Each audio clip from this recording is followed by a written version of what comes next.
मध्य प्रदेश के जबलपुर स्थित बरगी बांध में हुए क्रूज हादसे के बाद अब कई गंभीर सवाल खड़े हुए हैं।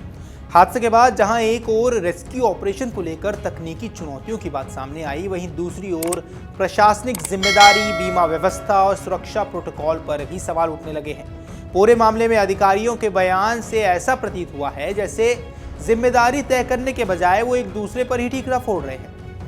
सबसे पहले बात करते हैं उस क्रूज की जिसे हादसे के बाद तोड़ना पड़ा। इस पर टूरिज्म बोर्ड के सलाहकार और नौसेना के पूर्व कमांडर राजेंद्र निगम ने सफाई दी। उन्होंने कहा कि क्रूज को तोड़ने का फैसला किसी लापरवाही के तहत नहीं बल्कि रेस्क्यू ऑपरेशन को आसान बनाने के लिए किया गया। उनके अनुसार यह सुनिश्चित करना बेहद जरूरी था कि क्रूज के अंदर कोई व्यक्ति फंसा तो नहीं है। साथ ही क्रूज की बनावट और उसकी स्थिति ऐसी थी कि अंदर पहुंचना और लोगों को बचाना बेहद मुश्किल हो रहा था। अब निगम ने यह बताया कि क्रूज का ढांचा बेहद मजबूत था, जिसकी वजह से उसे काटने में काफी समय और संसाधन लगे। इसे तोड़ने के लिए 2 जेसीबी मशीनों को लगभग 8 घंटे तक लगातार काम करना पड़ा। उन्होंने ये भी कहा कि अगर क्रूज को पूरी तरह बाहर निकालना होता तो कम से कम 2 50 टन की भारी भरकम क्रेन की जरूरत होती, लेकिन मौके तक ऐसी क्रेन पहुंच ही नहीं सकती थी क्योंकि वहां तक जाने का रास्ता बेहद संकरा और अनुपयुक्त था। इसी कारण मौके पर ही क्रूज को काटने का फैसला लिया गया ताकि रेस्क्यू कार्य में तेजी लाई जा सके और किसी भी संभावित खतरे को टाला जा सके। हालांकि इस तकनीकी स्पष्टीकरण के बावजूद प्रशासनिक स्तर पर जवाबदेही को लेकर कई सवाल उठ रहे हैं। हादसे के बाद जब मीडिया ने अधिकारियों से सवाल पूछे तो अधिकतर अधिकारियों ने सीधे जवाब देने से बचने की कोशिश की। जबलपुर के कलेक्टर राघवेंद्र सिंह से जब इस मामले में बीमा और जिम्मेदारी को लेकर सवाल किया गया तो उन्होंने इसे पर्यटन विभाग का मामला बताते हुए कहा कि संबंधित विभाग से ही बात की जाए। उन्होंने ये भी कहा कि बीमा से जुड़े मामले आंतरिक होते हैं जिन पर वही विभाग स्पष्ट जानकारी दे सकता है। अब कलेक्टर के इस बयान के बाद मामला और उलझता हुआ नजर आया क्योंकि पर्यटन विभाग के अधिकारियों ने भी स्पष्ट जवाब देने के बजाय जिम्मेदारी आगे बढ़ा दी। पर्यटन विभाग के सचिव और टूरिज्म बोर्ड के प्रबंध निदेशक इलिया रजा ने कहा कि फिलहाल उनकी प्राथमिकता रेस्क्यू ऑपरेशन है और उन्होंने अभी तक दस्तावेजों की जांच नहीं की है।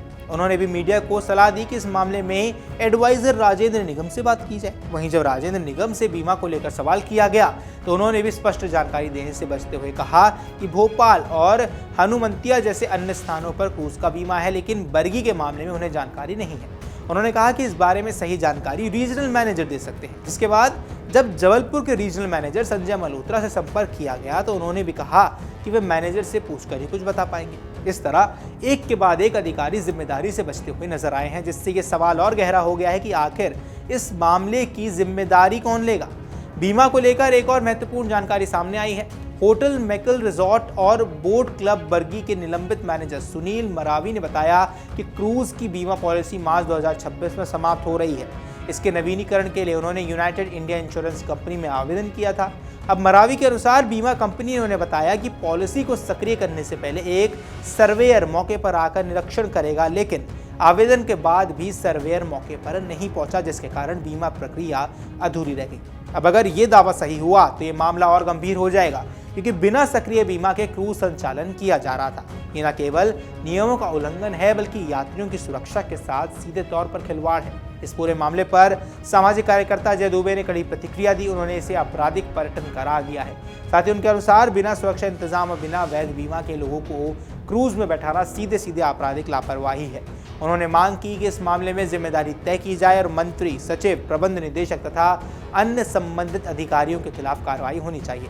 अब अजय दुबे ने यह भी कहा कि पीड़ितों को मुआवजा संबंधित अधिकारियों के वेतन से दिया जाना चाहिए ताकि भविष्य में ऐसी लापरवाही ना हो। उन्होंने एक और महत्वपूर्ण सवाल उठाया कि जब मौसम विभाग की ओर से पहले ही येलो अलर्ट जारी किया गया था तो फिर क्रूज संचालन की अनुमति किस आधार पर दी गई? क्या प्रशासन ने इस चेतावनी को नजरअंदाज किया या फिर सुरक्षा मानकों की अनदेखी की गई? इन सभी सवालों के जवाब अभी तक स्पष्ट नहीं है। हादसे के बाद जहां एक और रेस्क्यू ऑपरेशन पूरा किया गया है, वहीं दूसरी ओर जांच और जवाबदेही की प्रक्रिया अभी भी अधूरी है। ये घटना सिर्फ एक हादसा नहीं बल्कि सिस्टम की कई खामियों को उजागर करती है, चाहे वो सुरक्षा व्यवस्था हो, बीमा प्रक्रिया हो या प्रशासनिक जवाबदेही। अब सबसे बड़ा सवाल यही है कि क्या इस मामले में निष्पक्ष जांच होगी और दोषियों के खिलाफ कार्रवाई की जाएगी या फिर ये मामला भी अन्य घटनाओं की तरह समय के साथ ठंडे बस्ते में चला जाएगा? आपको क्या कुछ लगता है हमें कमेंट सेक्शन पर जरूर बताएं। फिलहाल के इस वीडियो में इतना ही। नमस्कार।